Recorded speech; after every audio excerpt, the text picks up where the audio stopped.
کلد را بافتم و پشتی سرت پرتافتم، از میانی کلد یک کوبه زر یافتم، از میانی کلد یک کوبه زر یافتم.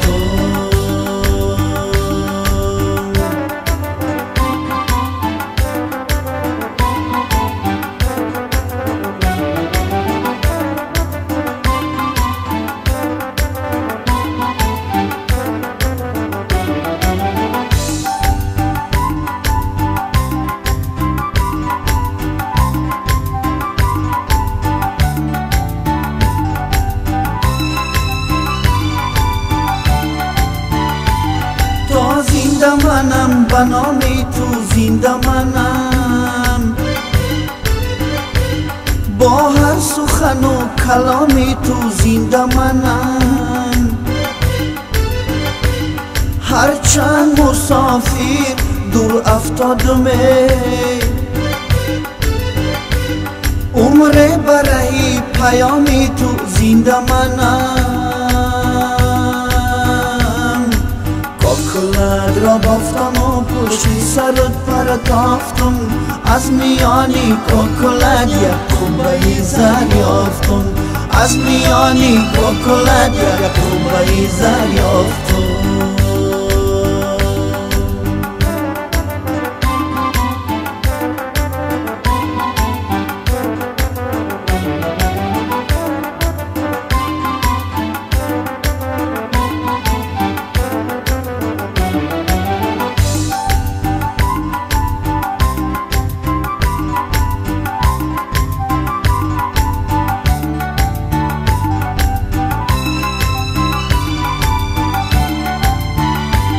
در باغ گل است برنگی رخساری تونه،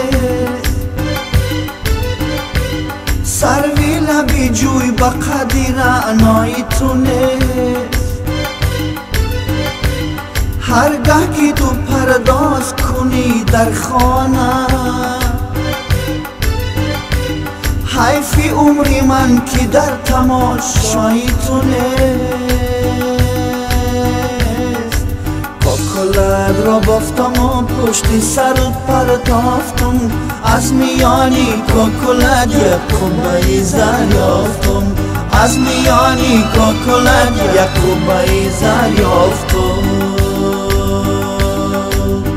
کلد را بافتم و پشتی سرت پرتافتم، از میانی کلد یک کوبه زر یافتم، از میانی کلد